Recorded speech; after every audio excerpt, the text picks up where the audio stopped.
আচ্ছা, ধন্যবাদ, ভালো থাকেন তাহলে। ওকে, আসসালামু আলাইকুম। আসসালামু আলাইকুম ইব্রাহিম, আশা করি সকলেই ভালো আছেন। আলহামদুলিল্লাহ আমি অনেক ভালো আছি। নতুন আরও একটা ভিডিওতে সকলকেই স্বাগতম। সময় এখন 2:30, যাচ্ছি এখান। আজকের ওয়েদারটা একদম মেঘলা হয়ে আছে, জানি না কি হইতে পারে, তবে বৃষ্টির সম্ভাবনা বেশি। সকালেও বৃষ্টি পড়ছিল, তাই আর সকালে বের হই নাই। নর্মালি তো হচ্ছে বিকালবেলায় বের হই, ভাবছি বৃষ্টি পড়বে, তারপরও বের হয়ে গেলাম। বসে থেকে আর কী করবো, এখন বৃষ্টির সিজন, বৃষ্টি পড়বে, এর মধ্যেই কাজ করে ফেলতে হবে, কারণ বৃষ্টির জন্য তো বসে থাকা ঠিক হবে। এইমাত্র তেলটা পুরালাম, এখন হচ্ছে এখান মোড়ে দাঁড়াবো আর দেখি কত টাকা ইনকাম করতে পারি। সময় এখন 3:15, প্রায় 20-25 মিনিট বসা।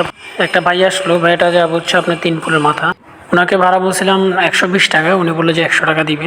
তো ওনাকে 100 টাকায় নিয়ে যাচ্ছি, এর জন্য গাড়ি চালাতে হবে 6.8 কিলো। আর সময় খুব একটা বেশি লাগবে না, মোটামুটি 17 মিনিট লাগবে। ওনাকে নামাই দিয়ে ইনশাল্লাহ ওখান থেকে আমতল মোড়ে দাঁড়াবো। এর মধ্যেই দেখলাম মোটামুটি ঘুরি ঘুরি ফোটা পড়তেছে। এইভাবে চলতে থাকলে তো আল্লাহ জানে কত টাকা ইনকাম করতে পারি। দেখা যাক, আপনারা তো আমার অনেকগুলো ভিডিওতে দেখছেন, হাফ বেলায় কাজ করে অ্যাটলিস্ট 700-800 টাকা বাসায় না নিয়ে গেলে ভিতর থেকে যে স্যাটিসফ্যাকশন, ওইটা আসলে আসে না আর কি। যাই হোক, ইনশাল্লাহ হয়ে যাবে যদি বৃষ্টি না পড়ে। আর যদি বৃষ্টি পড়ে তাহলে তো আর কিছু করার নাই। দেখি আজকে তাহলে আল্লাহ কী রাখছে। চলেন তাহলে ভাইটাকে নামাই দিই।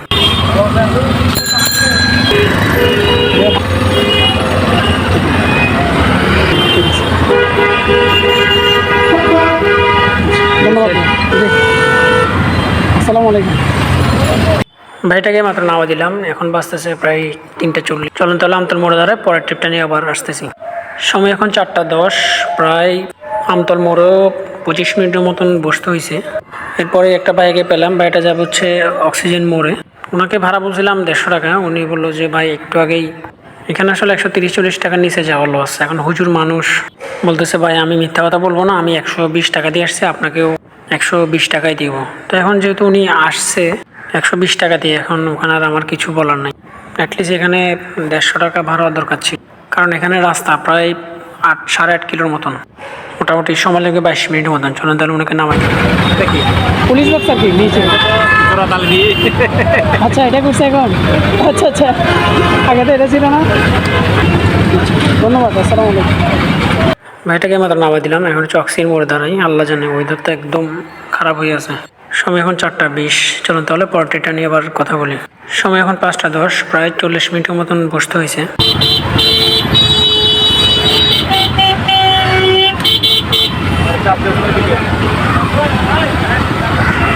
ইদানিং একটা জিনিস সবাই খেয়াল করতেছেন নাকি জানি না, এই যারা ট্রাফিক পুলিশের দায়িত্বে আছে ওদেরকে দেখে অনেকটা মন মরা মনে হচ্ছে। মানে ওনাদেরকে দেখে মনে হচ্ছে ওনাদের কাজের প্রতি একটা অনীহা চলে আসছে। রাস্তায় খুব একটা ট্রাফিকও নাই, আর দেখে কেমন জানি একটু মনে হচ্ছে। আসলে ওনাদের দোষ দিয়েও লাভ নেই, এখানে আমাদেরও দোষ আছে। আমরা ম্যাক্সিমাম সবাই ট্রাফিক রুলসগুলো মানতে চাই না। এই ট্রাফিক ব্যাগ একটা গাড়িকে বারবার সরতে বলেছে, ও জায়গা থেকে নড়তেছেই না। তো ওই জন্য উনি গরম হয়ে গেল, বললো যে আরে ভাই শোন না, ওনাকে যাইতে দে। মানে এই জন্য বললাম, কেমন জানি মনে হচ্ছে ওনারা এই সেক্টরটা একটু বিরক্ত বোধ করতেছে, জানি না। যাই হোক, আমার জাস্ট মনে হলো সব কিছু দেখে ওই জন্যই জাস্ট শেয়ার করলাম। যাই হোক, সিটি গেট যাওয়ার জন্য লিঙ্ক রোড দিয়ে যাচ্ছিলাম, এরপরে তুমুল বৃষ্টি। পরে এক জায়গায় দাঁড়ালাম, ওই ভাইটা সহ প্রায় 20-25 মিনিটের মতন লাগছে। ভাইয়াটা চাটা খাওয়ালো, এরপরেই বের হয়ে গেলাম। এর মধ্যে সিটি গেট আসার সাথে সাথে আবার বৃষ্টি, তো মোটামুটি ভিজে গেছিলাম। তো ভাবলাম যে যেহেতু ভিজে গেছি ওনাকে তাহলে নামাই দিই। ভাই এটা বললো ঠিক আছে চলেন, তাহলে দুজনেই হালকা পাতলা ভিজে গেছি, এই জন্যই চলে আসলাম। চলেন তাহলে ভাইটাকে নামাই দিই। রাস্তা ভালো হলে তো আপনার উপরে দিয়ে আসতে পারতাম। ভালোই ছিল। ও আচ্ছা, আমার তো খেয়াল নাই ভাই। সমস্যা নাই, আমি নিতেছিলাম। আচ্ছা, ধন্যবাদ, ভালো থাকেন তাহলে। ওকে, আসসালামু আলাইকুম। জি ওকে, আসসালামু আলাইকুম। ভাইটাকে মাত্র নামাই দিলাম। এটা মাশাআল্লাহ অনেক ভালো ছিল। উনি হচ্ছে আপনার খাগড়াঝড়ি ওখানে থাকে, উনিও রাইড শেয়ার করে ওইদিকে। প্রায় সেই 2006 থেকে বলে রাইড শেয়ার করতেছে, যেটা উনি বললো। ওনারা হচ্ছে আমাদের মতন এইরকম ছোটো ছোটো ট্রিপগুলো মারেন, ওনারা ম্যাক্সিমাম বড় ট্রিপগুলো মারে। 2006 সাল থেকে, মানে তো অনেক বছর ধরে উনি রাইড শেয়ার করতেছে। বললো উনি এখনও রাইড শেয়ার পেশাতে আছে, এখনও মোটামুটি চলতেছে ভালোই। ভাইটাকে নামাদের পর কর্নার কিছুক্ষণ দাঁড়াইছিলাম, অনেকক্ষণ দাঁড়াইছি। এর মধ্যে শুরু হয়েছে আবার বৃষ্টি। তো ভাবলাম যে আর বসে থেকে কী করবো, মোটামুটি গাটা ভিজে গেছে। তো ভাবলাম যে আর বসে না থাকি, বাসার দিকে চলে যাই। তো এই ছিল আজকের ভিডিও। আজকে মোটামুটি গাড়ি চালাইছি প্রায় 26.1 কিলো, আর ইনকাম হচ্ছে আল্লাহর মধ্যে 400 টাকা বরাবর। আর দুপুরে 100-150 টাকা তেল ঢুকাইছিলাম। তো এই ছিল আজকের ভিডিওটা যদি ভালো লাগতো অবশ্যই লাইক করেন, সাবস্ক্রাইব করে দিবেন। দেখাবেন ইনশাআল্লাহ নতুন কোনো ভিডিওতে। আসসালামু আলাইকুম।